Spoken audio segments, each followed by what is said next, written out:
£200 million and 15,000 jobs. Today, funding was announced to develop the Acorn project near Peterhead. The Energy Secretary travelled to the northeast to announce the plans outlined in the spending review yesterday.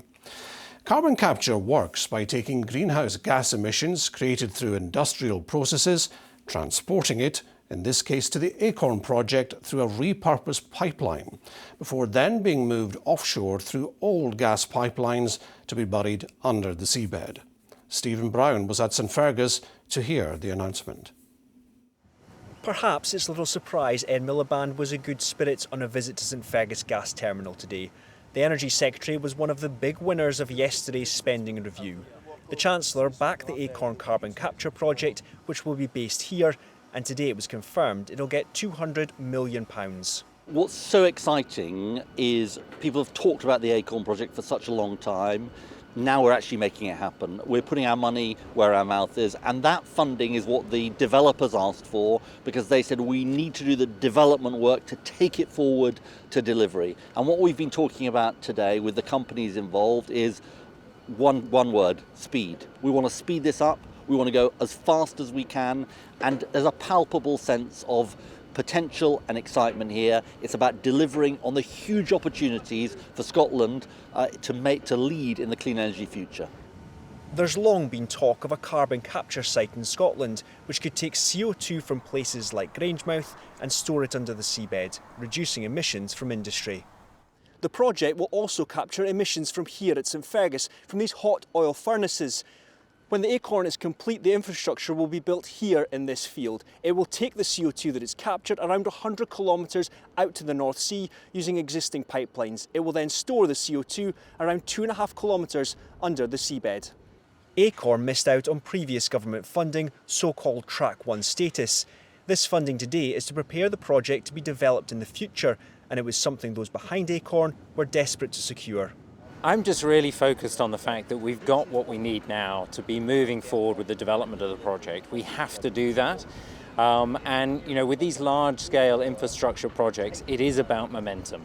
And so what we're keen to do now, and with government, with others, with regulators, is to lean in and to look at how we can develop this project as quickly as possible. The SNP have accused successive UK governments of dragging their heels.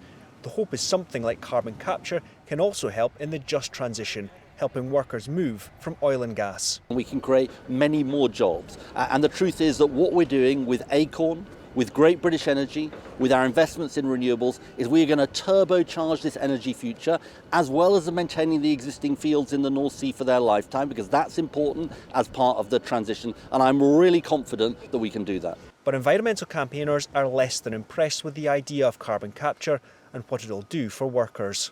Carbon capture and storage keeps people trapped in an inefficient and volatile energy system, so it keeps us paying bills, and we know the general public want to see a difference from that. We need to move away in a managed way from oil and gas towards renewables, insulating people's homes, making sure that there's accessible and affordable public transport, not keep going with oil and gas and not keep giving them money. Of course, this project is far from over the line yet. It'll likely be 3 years' time and the next spending review before it's finally given the go-ahead from government. And Stephen is at St Fergus now. So Stephen, this sounds like good news for Acorn, but the funding is just for development. Are we any further forward? Well, yes, those behind Acorn would argue that they are. Because they have this development funding, they can now go on and prove in the long term that it's viable before they can go back to government and ask for that full funding. Now, the UK government has already committed around £22 billion over the course of the next 25 years for carbon capture, particularly those two sites that have already been given the go-ahead in England. But it will be later on in the Parliament as to when the government will decide whether or not they will really back Acorn and plough much more funding into it. Now, government ministers at the moment, they're coming here, for example, making good mood music, but of course in 3 years' time, when we have that spending review, the question will be, what will the public finances be at that time? What will the appetite be, and what will the level of funding be? So yes, this is good news for Acorn, especially from where it was just a couple of days ago, but it's far from a done deal just yet. OK, Stephen, thank you.